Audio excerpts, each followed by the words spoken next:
Hey, some of you guys have asked me about food, and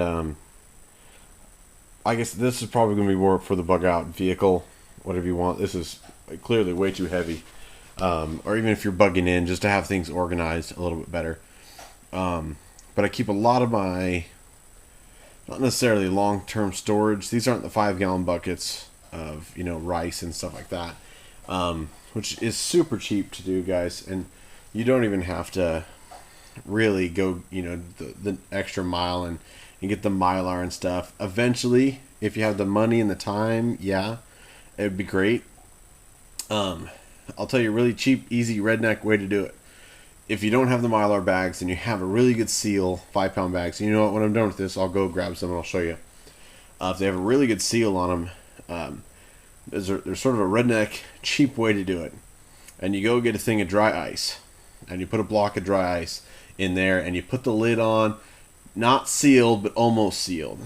And what happens is the CO2 that comes off of dry ice, the fog is carbon dioxide, I believe. Not monoxide, it's dioxide. I'm pretty sure I'm right on this.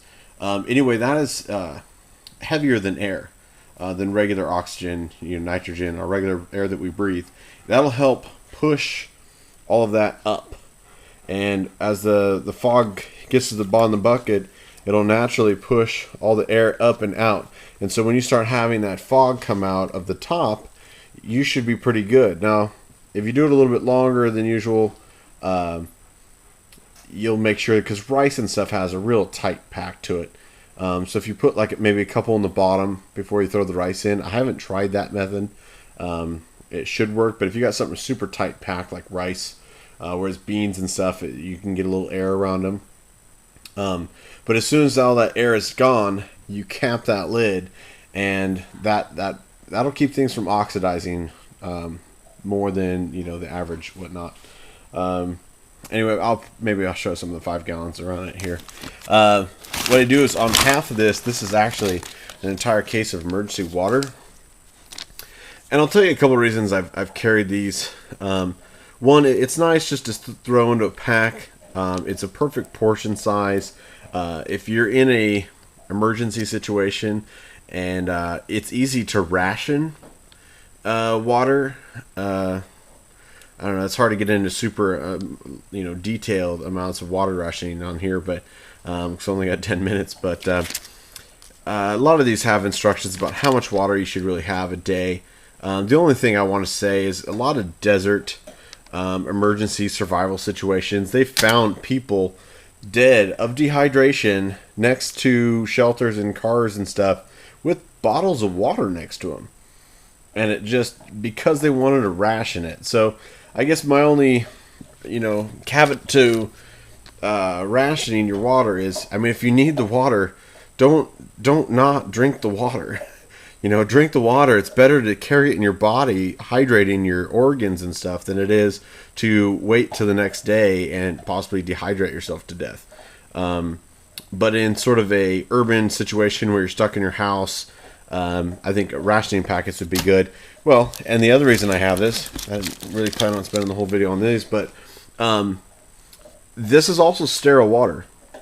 So if you have iffy water, or you have a wound and you don't have any water that you've boiled on your backyard barbecue to purify it, it is sterile water. You can use this to flush wounds. You can use this to flush your eyes out of ash and debris if it's a volcanic emergency.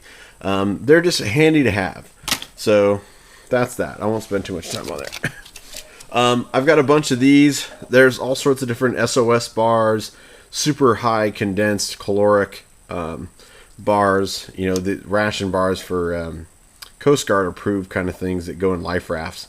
They're dense, 3,600 calorie bars. You can get a couple different kinds. Some of them, it's basically sort of like a cornstarch, sugar, sort of rationing thing.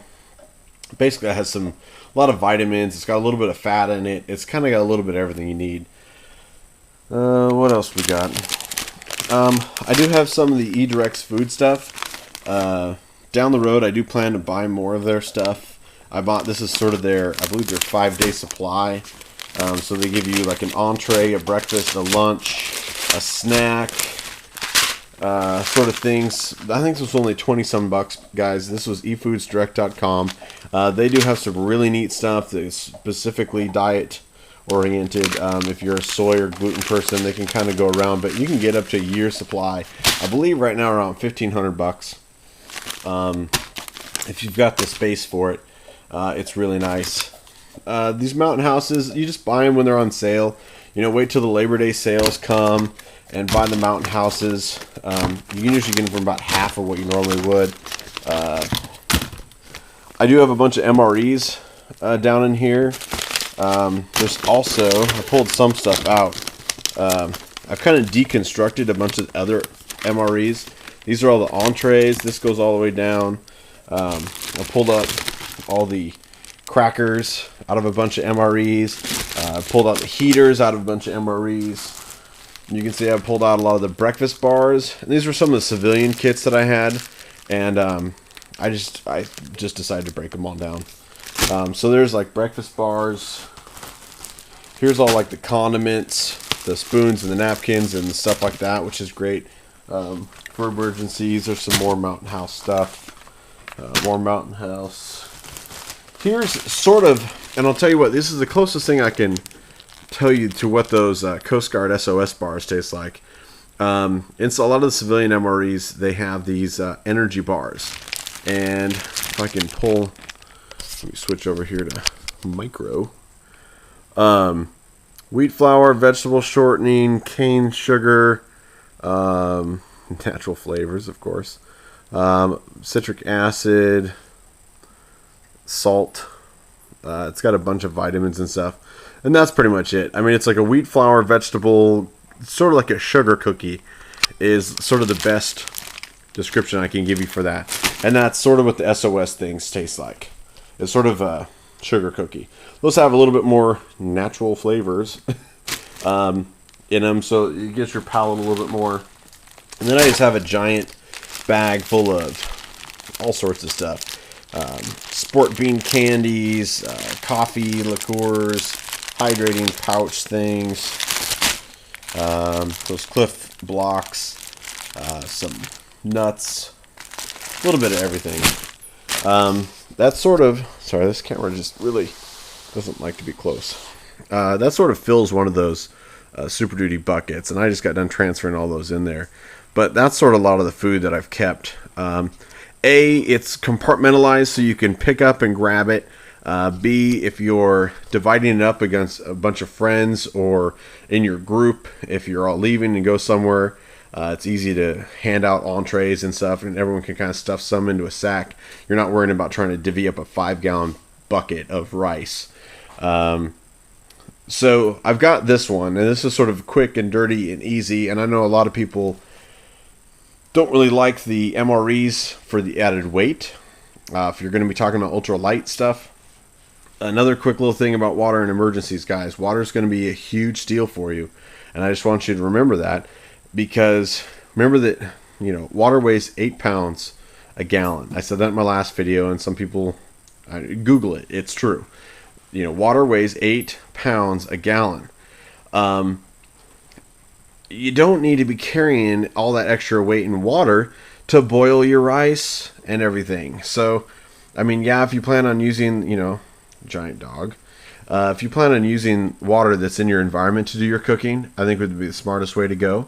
But if you're in an area where water is going to be tight, guess what? All the MREs have all the water in them. You don't have to dehydrate nothing. So, I mean, to have both in your arsenal is you're just that much more ahead of the game.